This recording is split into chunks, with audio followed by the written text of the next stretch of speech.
monde, j'espère que vous allez bien. On se retrouve aujourd'hui dans une nouvelle vidéo. Je vous propose de réaliser une carte chevalet. Alors, pour cette carte, vous aurez besoin d'une base. Cette fois-ci, j'ai pris la base de couleur grise. C'est la couleur H, donc de chez Basil. Mon papier, il fait 14,5 cm par 28,5 cm. Sur ce papier, on fait un premier pli à 12 cm, puis un second pli à 22 cm. Et on peut maintenant ranger notre massicot, notre table de pliage, peu importe ce que vous utilisez pour marquer vos plis. Notre carte est quasiment terminée, il ne reste plus qu'à faire de la décoration. Pour le pliage, on fait comme si on faisait un livret, on vient marquer nos plis. Et là, je vous montre actuellement plus ou moins à quoi va ressembler la carte une fois terminée. Pour le collage en fait de notre carte, pour que ça tienne comme un effet chevalet, on s'en occupera à la fin. Du coup, pour notre carte, ce qu'on va faire, c'est que j'aimerais bien y glisser en fait à l'intérieur une bougie à LED, histoire d'imiter un peu la lune, d'ajouter une petite source de lumière à ma carte, vu que c'est une carte qui pourra être exposée sur un buffet, un bureau, peu importe. Du coup, j'ai découpé à l'aide d'un die un cercle dans ma base de carte. Donc, vous pouvez le faire de n'importe quelle forme. Ça peut être un triangle, ça peut être un sapin, ça peut être un rectangle, voilà. Vraiment, peu importe la forme que vous allez utiliser. Le plus important, c'est que votre découpe soit faite dans la partie où vous avez 12 cm par 14,5. Une fois que j'ai découpé mon cercle et que j'ai collé du papier calque, d'ailleurs le papier calque vient de chez Artemio, il est de très bonne qualité, je vous le conseille. Je vais tout simplement venir faire mes petits tamponnages pour coloriser et pour décorer ma carte surtout. Donc là, j'ai choisi d'abord de tamponner 3 petites boules de Noël parce que je trouvais que ça pouvait être sympa de les mettre sur mes sur mon cercle. Il y a des sortes de petites guirlandes qui descendent.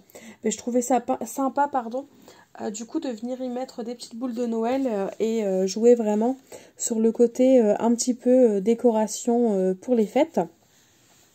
Et ensuite, j'ai choisi 2 sapins d'une planche de tampon de la collection Cozy Christmas, donc collection de Noël de l'année dernière de chez Artemio. Et pour finir, j'ai choisi un petit ours tout mignon de la collection Berry Christmas, cette fois-ci une collection de Noël de cette année. Et une fois que c'est fait, je vais tout simplement laisser sécher mes tamponnages. Et en attendant, je vais venir tamponner des petits flocons, donc de chez Artemio, toujours la collection Cozy Christmas, avec ma Versamark. Parce que j'avais envie tout simplement d'ajouter un petit peu de... Alors pas de paillettes, parce que c'est pas vraiment des paillettes, mais un petit côté glossy avec la poudre à embosser, donc de chez Artemio, la Silver Pearl. Je dois vous avouer que là tout de suite, il n'y aura pas de grandes explications, enfin il n'y a rien de compliqué à ce que je vais vous proposer. Du coup, je vais vous laisser un petit peu en musique et je vous retrouve plus tard pour la suite de la carte.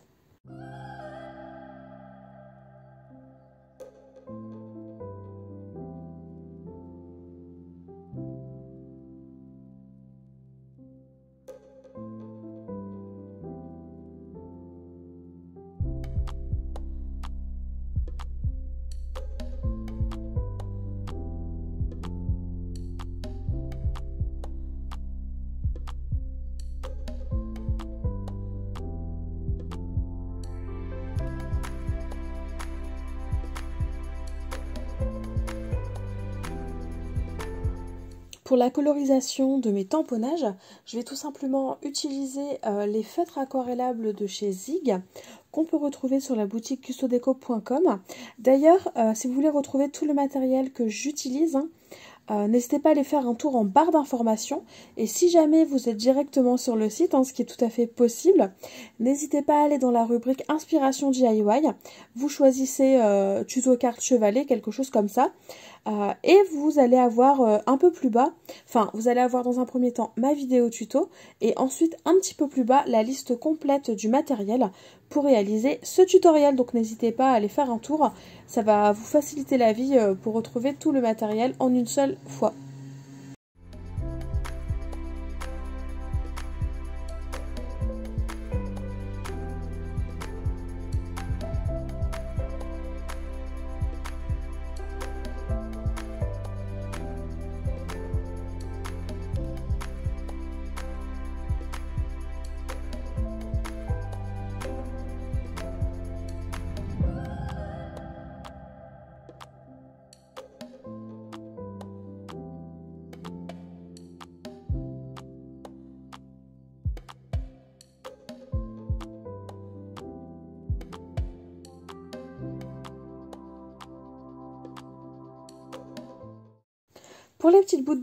Pour les petites boules de Noël, il s'agit encore une fois d'un feutre de chez Zig, sauf que cette fois-ci c'est un feutre de calligraphie de couleur métallique. Donc là c'est la couleur gold, le numéro 101.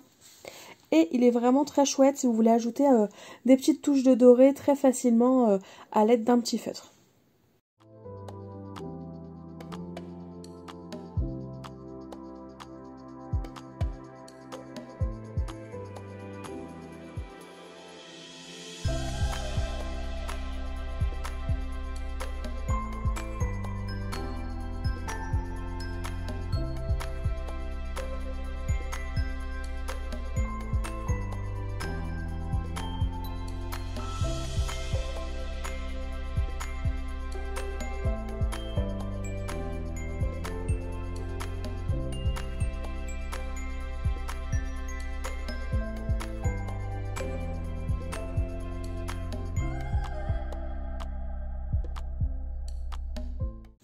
On passe ensuite à la décoration, enfin au collage de mes petites décos. Donc je vous ai épargné la séance de découpage parce qu'après tout il n'y a rien de très impressionnant. Juste les boules de Noël, je les ai colorisées en bleu et en orange avec une petite touche de doré. Je trouvais que ça permettait de couper un petit peu le côté vert-rouge de Noël traditionnel.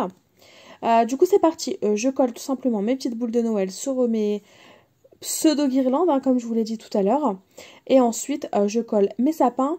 Donc je colle celui à pois dans le fond, je mets au premier plan tout simplement mon petit ours brun et le second petit sapin avec les touches de doré. J'ai mis au premier plan le sapin avec les touches de doré, déjà parce qu'il est plus clair et en plus, je voulais vraiment que les touches de doré se voient parce que en le mettant en fait derrière, ça se voyait beaucoup moins et je trouvais pas ça très intéressant. Donc là, vous allez me voir galérer à chercher, à trouver la place pour tamponner le joyeux Noël. Finalement, vous allez voir, je vais le tamponner en doré directement sur la carte. Mais finalement, je n'aime pas ça, je n'aime pas le rendu, ce n'est absolument pas joli, je trouve. Du coup, vous allez voir qu'en fin de vidéo, il va y avoir une étiquette qui va recouvrir le tamponnage. Une étiquette blanche en 3D. C'est normal, c'est parce que je trouve vraiment le rendu pas très beau. Puis comme c'est du papier avec, avec une texture, du coup, le gros problème que j'ai rencontré, c'est que du coup, ça a fait baver mon tamponnage. On va s'attaquer maintenant au petit support qui va nous permettre d'avoir une carte chevalet qui tienne tout seul et qu'on puisse poser sur notre bureau, sur notre buffet, etc. Donc pour ça, rien de plus simple, je vais juste découper une petite bande. En fait, j'ai mis ma carte, j'ai essayé de positionner la petite scénette là que j'ai faite sur la base, de façon à essayer d'avoir une carte qui tienne droit et debout, tout simplement. Et une fois que j'ai trouvé le bon emplacement, avec un plioir, j'ai fait une petite marque pour savoir où est-ce que je devais coller ma bandelette. Sur ma carte, ça équivaut à une bandelette qui fait 14 cm par 2 cm. Donc du coup, je l'ai découpée, je mets de la mousse 3D et ensuite, il ne me reste plus qu'à la coller directement en bas de ma carte. Enfin, vous allez voir, ce sera beaucoup plus clair là tout de suite après en voyant sur la vidéo. Et une fois cette étape tout simplement terminée, la carte sera faite et prête à être offerte à un proche. Du coup, n'hésitez pas à me dire en commentaire ce que vous pensez de ma petite carte. Et sinon, en attendant de nouvelles vidéos, je vous laisse avec les photos et je vous fais de gros bisous. Bye bye!